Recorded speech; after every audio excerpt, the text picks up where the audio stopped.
New at 6 this week marks a somber anniversary. It's been 30 years since the violent killings of Robin Edwards and David Knobling. Their deaths are part of 4 gruesome cases infamous in our area, the Colonial Parkway Murders. Tonight, Laura Geller sits down with Robin's family, and they have a message for investigators. Laura. Well, guys, 30 years hasn't softened the blow of losing 14-year-old Robin Edwards in such a brutal and mysterious way. Virginia State Police tell me this is an ongoing investigation. While there's no physical evidence to link all the murders because they are similar, VSP is working together with the FBI. But tonight, Robin's family is pleading for action on the case and for answers.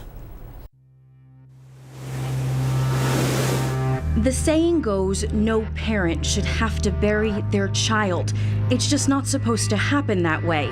But for Robin Edwards' mom, Bonnie Dodson, the way it's not supposed to happen is a reality she lives with every day. Maybe we'll never know who killed Robin. Jeanette Santiago sits close to her mother, the two literally leaning on each other as they talk about the death of their beloved daughter and sister. She missed out on her entire life. Jeanette was just 19 when her younger sister was taken from them. I think about sometimes what kind of mom she would have been, you know. I think about the fact that she doesn't get to have children. Bonnie says even 30 years later, her last conversation with one of her children is fresh in her mind. It was on September 19th, 1987, after Robin had gone out with David Knobling, his brother and cousin. I told her that she had to be home by 11, and she called me about 11:15 and let me know that she was home safe. But home safe for Robin wouldn't last. She snuck out of the house the family now knows to meet David Knobling. At first, Bonnie thought maybe her daughter had run away, as she had done in the past. But a couple days later, David's truck was found abandoned. And 2 days after that, the bodies of David and Robin were found at Ragged Island Wildlife Refuge in Isle of Wight. Both had been shot to death. You can't believe the sound that a human person can make when that kind of shock hits. It was just like somebody ripped my heart out. As the anniversary of Robin's death draws near, they feel they are no closer to knowing what happened to her. The FBI tells us it is investigating alongside Virginia State Police. The agencies are sharing information on this case, the killing of a couple the year before, and 2 other double homicides committed in the next 2 years. They are collectively known as the Colonial Parkway Murders, and none of them are solved or closed. If you dwell on it too much, it's a burning anger. But yet at the same time, you have no direction for the anger. For direction, they look to investigators. They hope stories like this serve as a reminder to keep working the case, that the search for answers 30 years later is still important to Robin's surviving family. We're still here. We still care about it. It's a cold case, but it's not cold in our heart. They say time heals all wounds, but for the families of the 8 people killed in what's known as the Colonial Parkway Murders, 3 decades hasn't done that. This week marks the 30th anniversary of one of those cases, the violent killings of Robin Edwards and David Knobling. Tonight, Laura Geller sits down with Knobling's family. David Knobling and Robin Edwards were last seen alive by their families a few days before their bodies were found. 30 years later, the case has not been solved. Now, David's brother is speaking out on his search for answers. For Mike Knobling, this garage is a second home of sorts. And it's not just because it's a glorified man cave, complete with a TV surround sound system. And then there's branded hooks. And any tool he could ever want. There is one tool out of his entire collection that has become a cherished possession. Let's see, which one is it? The snap-on 3/4 inch. Little box end. This was David's wrench. It's the only one I have of his. David is Mike's brother, a brother who was taken from his family in a brutal and mysterious killing in 1987. The eldest Knobling was a gearhead, and Mike followed his brother's footsteps to the garage. Yeah, I spent a lot of time talking to David out here. This is where I think of him. This is where I feel him. A 30-year absence has not diminished the bond of brothers. I miss him.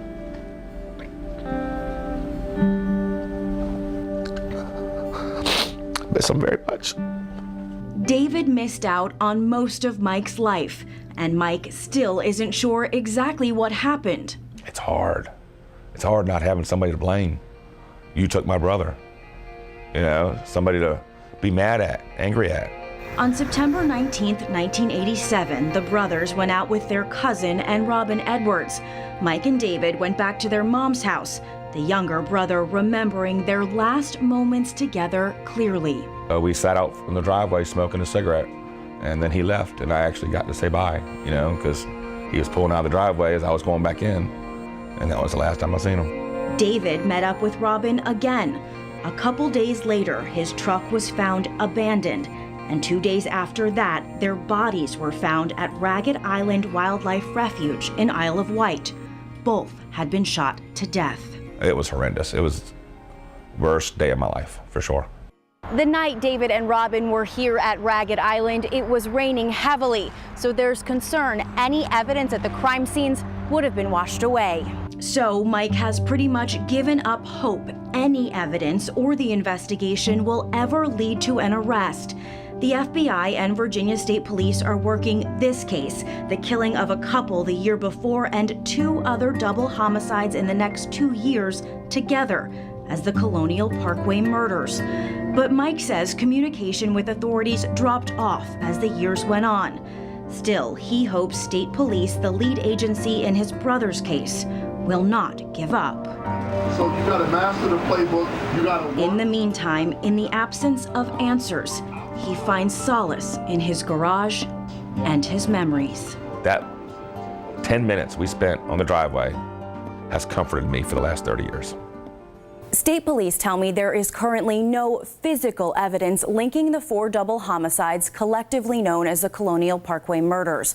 But because there are similarities, VSP and the FBI continue to coordinate and communicate, working together on possible leads and eliminating suspects. Laura Geller, 13 News Now. And new at 6, a new resource through Virginia State Police could help investigators crack a long list of cold cases. Some of them have remained unsolved for decades. Philip Townsend takes us back to 1987 for a case that's featured on the new Cold Case website. September 23rd, 1987, a beachcomber here at Ragged Island Wildlife Refuge in Isle of Wight making a gruesome discovery. The bodies of a 14-year-old girl and a 20-year-old man shot to death. Investigators had very few leads. In the sheriff's own words, it's getting to the point where he's grasping at straws. There just aren't that The families of Margaret Edwards and David Lee Knobling would never get justice. The case has remained cold for more than 30 years. Start putting these stories back out there. Start talking about these cases again. Maybe someone somewhere knows something. Virginia Delegate Danica Rome has pushed for resources to thaw out cases just like the Isle of Wight murders in '87. And 2 years after getting a bill passed in the General Assembly, a brand new online database is getting the public involved. Your viewers right now have a chance to actually see some of these cases and tell law enforcement, hey, I think I know something about this.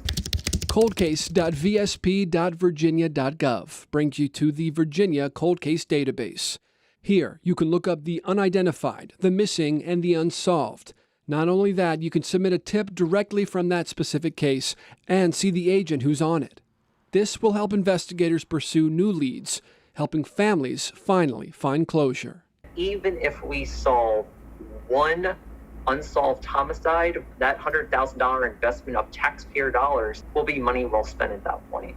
For 13 News Now, I'm Philip Townsend. The FBI wants to hear from anyone who may have known a suspect in one of the infamous Colonial Parkway murders. So Alan Wilmer Sr. is accused of killing 2 people in Isle of Wight County and another person in Hampton more than 3 decades ago. That double murder, part of the Colonial Parkway murders. And while 3 families now have closure, Wilmer Sr. will never serve time for their deaths because he died several years ago. Sarah Hammond tells us more about who he was and what the FBI still wants to know.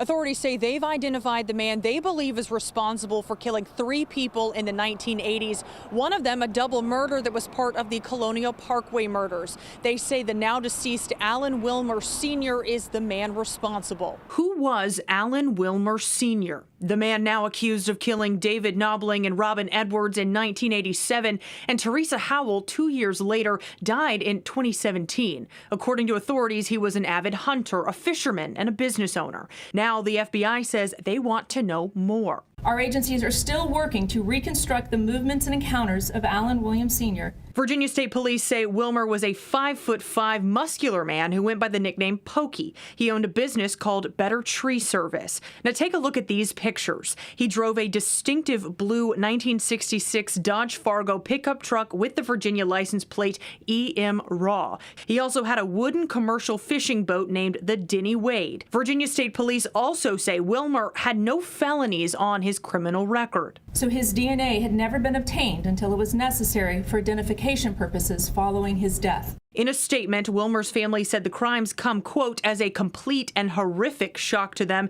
adding they learned about this news about the same time as everyone else. Now the FBI is asking anyone who might have encountered Wilmer while hunting, fishing, at a bar, or anywhere else to let them know. A piece of information, no matter how small, could be useful to investigators. We recognize there are still other families related to the Colonial Parkway homicide victims who are still hoping for answers. That's why we continue to push forward with our investigations. Sarah Hammond, 13 News Now. The victims' families are reacting to investigators naming Alan Wilmer Sr. As the suspect. In a statement, the Knobling and Edwards family said, quote, "We have a sense of relief and justice knowing that he can no longer victimize another."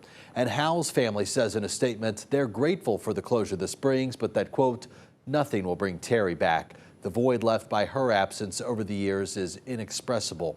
Wilmer's identification as a suspect in Howell's death comes nearly 30 years after a first arrest in this case. Clinton Wayne Edwards was charged with Howell's murder back in 1995. It was a big break at the time. That arrest coming 6 years after Howell was found strangled in the woods off Butler Farm Road in Hampton. Edwards was charged with rape and murder at the time, but police say those charges were no prost when DNA evidence cleared him. And now, 29 years later, it's DNA evidence that connects another man, Wilmer, to Howell's death.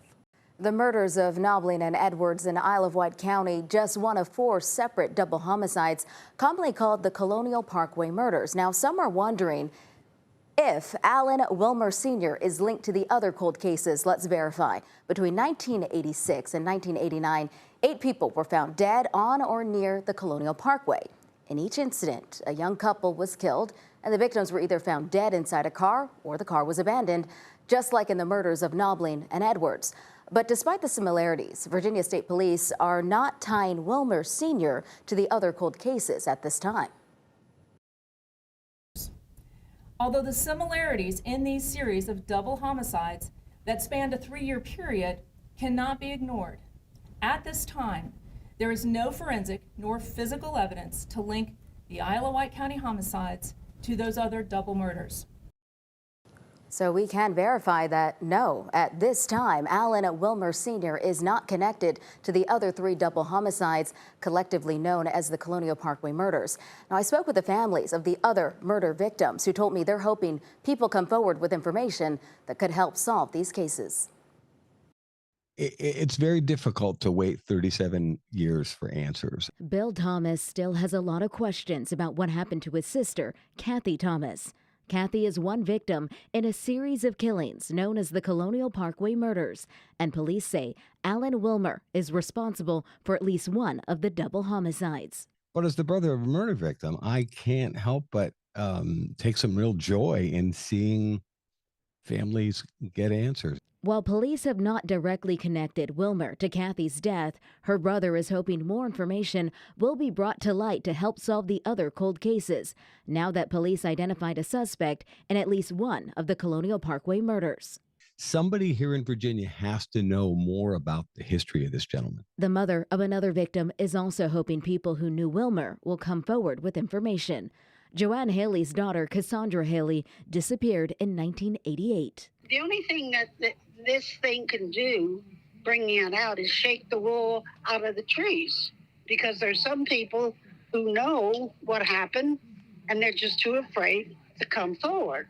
Both Haley and Thomas are asking anyone who may have information about Wilmer and his whereabouts in the 1980s to come forward.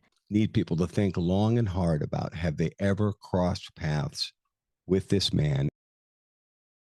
The family of another Colonial Parkway murder victim is also speaking out. Keith Call disappeared alongside Cassandra Haley back in 1988. Keith's sister, Joyce Call, said she's asking anyone with information about Alan Wilmer to contact the police. She said, quote, "Our family is hopeful that our case will have closure very soon."